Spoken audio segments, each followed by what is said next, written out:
Action, police এই মুহূর্তে বেলডাঙ্গায়।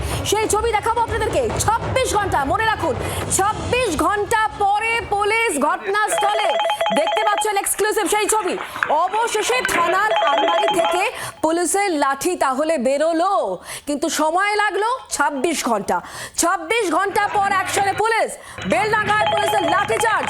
কার অপেক্ষায় ছিল পুলিশ, এই প্রশ্নটা উঠছে। আগে উঠেছিল, আবারও উঠবে, পরেও উঠবে। 12 নম্বর জাতীয় সড়ক, সেখানে আজও অবরোধ। রেলের ক্রসিংয়ে ভাঙচুর চালানো হয়েছে। সরুলিয়া রেলগেট, সেখানে অবরোধ করা হয়েছে। আজও কিন্তু টার্গেট সংবাদ মাধ্যম। ফের রাস্তায় উন্মত্ত জনতা, যে ছবি আপনাদেরকে আমরা দেখাচ্ছিলাম। বেশ কয়েক ঘন্টা সময় কেটে যাওয়ার পর অবরোধ উঠলো, আর পুলিশের অ্যাকশন নিতে সময় লাগলো 26 ঘন্টা।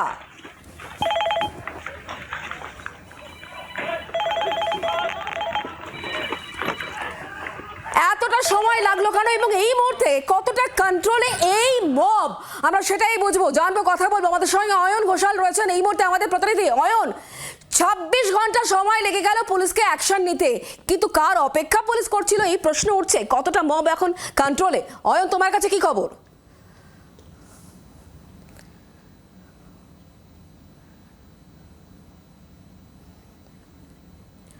অয়নের সঙ্গে আমরা যোগাযোগ করবো অবশ্যই। যে ছবি আপনাদেরকে আমরা দেখাচ্ছি এই মুহূর্তে, দেখতে পাচ্ছেন পুলিশ রয়েছে এলাকায়, পুলিশ রয়েছে, কিন্তু পুলিশকে আসতে সময় লাগলো কতক্ষণ? 26 ঘন্টা। গতকাল থেকে নৈরাজ্য চলছে, দফায় দফায় অশান্তি। আপনারা দেখেছেন গতকাল 7 ঘন্টা পর অবরোধ উঠেছিল। আশ্বাস পাওয়ার পর, কিসের আশ্বাস? চাকরির আশ্বাস এবং আর্থিক সাহায্যের আশ্বাস। আজ সকালে ফের উত্তপ্ত পরিস্থিতি, সেখানে একেবারে নৈরাজ্যের ছবি। যথেচ্ছ ভাঙচুর, লুটপাট সব চলেছে। আর তারপর পুলিশের এই অ্যাকশন। 26 ঘন্টা বাদে বেলডাঙ্গায় এই মুহূর্তে পুলিশের 6 লাভ, সেখানে লাঠিচার্জ চলছে। তবে এই মবকে কতটা নিয়ন্ত্রণে আনা গেল সেটা নিয়েই আমরা জানবো, কারণ উন্মত্ত জনতা, এই উন্মত্ত জনতাকে প্রশ্রয় দিয়েছে পুলিশ, এমনটাই কিন্তু বলা হচ্ছে। কথা বলবো অয়ন ঘোষাল এই মুহূর্তে আমাদের সঙ্গে রয়েছেন একেবারে সরাসরি। অয়ন, পুলিশকে অ্যাকশনে নামতে 26 ঘন্টা সময় লাগলো, কার অপেক্ষা তাহলে পুলিশ করছিল? কোনো নির্দেশ এসছে তাহলে পুলিশের কাছে?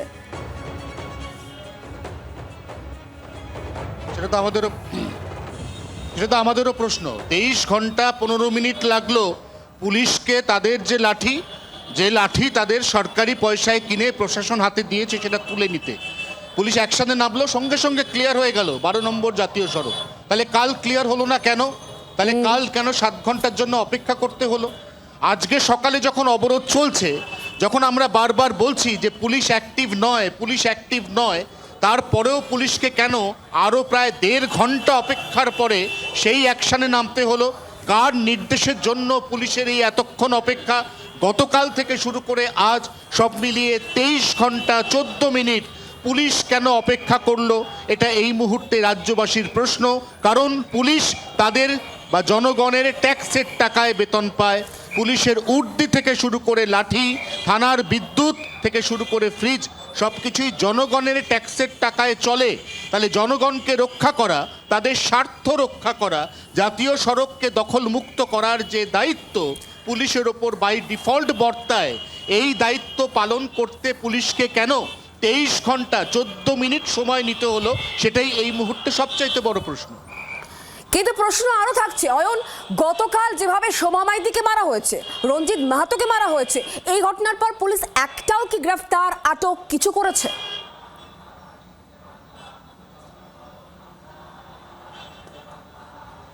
সবে তো পুলিশ অ্যাকশনে নামলো, তার তো জাতীয় সড়ক সেটা অবরুদ্ধ হলে যে উত্তর এবং দক্ষিণবঙ্গের লাইফলাইন বিচ্ছিন্ন হয়ে যায়, এবং পুলিশকেই যে এখানে অ্যাকশন নিতে হয়, এই নির্দেশটা পাওয়ার জন্য খুব সম্ভবত 23 ঘন্টা 14 মিনিট অপেক্ষা করতে হলো।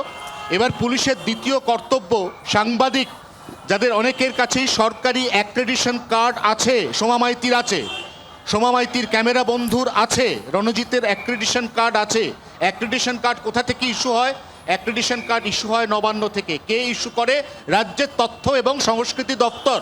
অ্যাক্রেডিশন কার্ড হোল্ডার রিপোর্টাররা ফিল্ডে নেমে আক্রান্ত হলে প্রথমত তাদের প্রোটেক্ট করা পুলিশের কর্তব্য। পুলিশ দাঁড়িয়ে থেকেও সেই কর্তব্য পালনে ব্যর্থ। এরপর যারা এই ঘটনা ঘটালো তাদেরকে খুঁজে বের করে গ্রেফতার করাটাও পুলিশের কর্তব্য। সেই কর্তব্য পালনে এখনো পর্যন্ত পুলিশের তরফ থেকে কোনো ইতিবাচক সাড়া নেই। অতএব পুলিশ অ্যাকশনে নেমেছে, এটা নিঃসন্দেহে পুলিশের ভালো দিক। জি 24 ঘন্টা পুলিশের এই অ্যাকশনকে নিঃসন্দেহে ধন্যবাদ জানায়। জাতীয় সড়ক অবরোধ মুক্ত করার এই প্রয়াসকে নিঃসন্দেহে জি 24 ঘন্টার তরফ থেকে রইল অভিনন্দন। কিন্তু জি 24 ঘন্টায় আমার সহকর্মী সোমা মাইতি এখনো পর্যন্ত হাসপাতালে ফিজিক্যাল এবং মেন্টাল ট্রমা অ্যাগনি নিয়ে পড়ে রয়েছে, এবং সোমা মাইতি পড়ে থাকার পেছনে সবথেকে বড় কারণ কাজ করছে আতঙ্ক। সোমা মাইতির গতকালের আতঙ্ক এবং অদূর ভবিষ্যতে সোমা মাইতির আবারও হাসপাতাল থেকে ছাড়া পেয়ে ফিল্ডে ফিরে কাজ করতে যাওয়ার আতঙ্ক। এই দুটো আতঙ্ক কাটাতে পুলিশ এরপর ওই দাগি দুষ্কৃতীদের খুঁজে বার করতে পারে কিনা সেদিকেও কিন্তু একই সঙ্গে নজর থাকবে।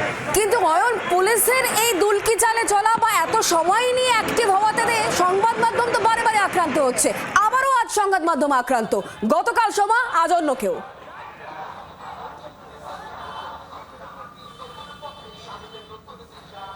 সংবাদ মাধ্যম দুবার আক্রান্ত হয়েছে। গতকাল জি 24 ঘন্টা সোমা মাইতি এবং আমাদের ক্যামেরা পার্সন মুর্শিদাবাদ জেলার তিনি আক্রান্ত হয়েছেন।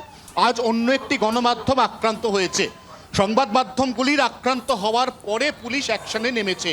সংবাদ মাধ্যম আজ সকালে বেলডাঙ্গার বড়ুয়া মোড়ে আক্রান্ত যখন হয় তখন ঘড়ির কাঁটায় সকাল 11:40, আর এই মুহূর্তে যখন ঘড়ির কাঁটায় প্রায় 2টো বেজে গিয়েছে, আমরা মিনিট 25 আগে পুলিশকে অ্যাকশনে নামতে দেখলাম। অতএব পুলিশের এই মুহূর্তের অ্যাকশনের সঙ্গে সঙ্গে বেশ কিছু অপ্রিয় প্রশ্ন এখনো থেকে গেল। পুলিশকেই তার উত্তর দিতে হবে, পুলিশকেই খুঁজে বার করতে হবে যে 14 থেকে 19 বছর বয়সী ওই উত্তপ্ত ক্ষিপ্ত মব সোমা মাইতিকে যেভাবে মধ্যযুগীয় কায়দায় 1.5 কিলোমিটার দৌড় করিয়ে রাস্তায় ফেলে পেটালো, তাকে বিভিন্নভাবে নিগ্রহ করা হলো, তার জন্য যারা দোষী তাদের কি শাস্তি হবে, এই শাস্তির বিধান কিন্তু পুলিশকেই এনশিওর করতে হবে, সেদিকেও নজর থাকবে আমাদের। একদম অয়ন, তুমি আমাদের সঙ্গে থাকো, তোমার কাছে আমার আরো একটা প্রশ্ন আছে, তবে তার আগে যে দুটো ছবি এই মুহূর্তে দেখতে পাচ্ছেন, গতকাল কি হয়েছিল, আজকে এই মুহূর্তে দেখতে পাচ্ছেন, আজকে সকাল থেকে কি পরিস্থিতি ছিল এবং দুপুরের পর পুলিশ অ্যাক্টিভ হয়েছে, পুলিশ রয়েছে এই মুহূর্তে ঘটনাস্থলে। যে বিরাট সংখ্যক মানুষ তারা একেবারে বিক্ষোভ দেখাচ্ছিলেন, লুটপাট ভাঙচুর সমস্ত চলেছে, তাদেরকে ট্যাকেল করার জন্য এই মুহূর্তে ঘটনাস্থলে পুলিশ রয়েছে। দেখছেন সেই ছবি, অর্থাৎ পুলিশকে অ্যাক্টিভ হতে কিন্তু 26 ঘন্টা সময় লেগে গেল। পুলিশ কাকে ভয় পাচ্ছিল, কিসের জন্য অপেক্ষা করছিল, এই প্রশ্ন উঠছে।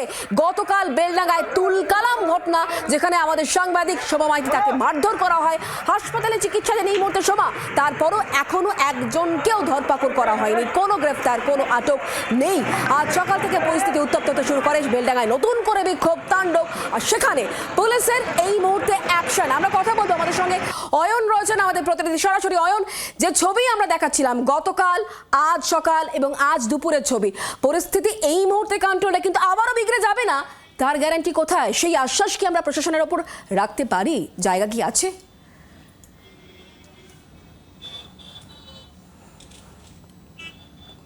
পুলিশ তো পরিস্থিতি চরমে বাড়তে বাড়তে দিতে শুরু করতে করতে একটা সময়ের পরে পুলিশ অ্যাকশনে নেমেছে।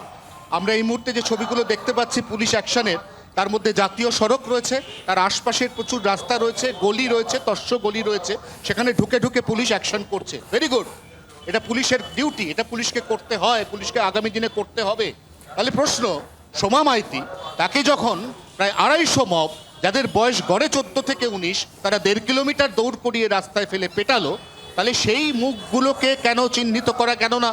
কেন তখন পুলিশ অলিগলিতে ঢুকে সদ্য সদ্য যারা এই ক্রাইমটা ওখানে ঘটালো, একজন মহিলা সাংবাদিককে রাস্তায় ফেলে পেটানোর মতো ঘৃণ্য জঘন্য ক্রাইম, তখন তাহলে পুলিশ সঙ্গে সঙ্গে অ্যাক্টিভ, পুলিশ তখন ছিল সোমা মাইতির পাশে, পুলিশের বড় কর্তারা দাঁড়িয়েছিলেন, তারা সঙ্গে সঙ্গে তাদের যে ফোর্স নির্দেশ দিতে পারতেন যে যারা এইমাত্র ঘটনাটা ঘটালো, এবার আশপাশের গলির মধ্যে তারা যে যেখানে লুকিয়ে আছে ধরে ধরে পিক আপ করে নিয়ে এসো এবং সঙ্গে সঙ্গে পড়ো হাজতে।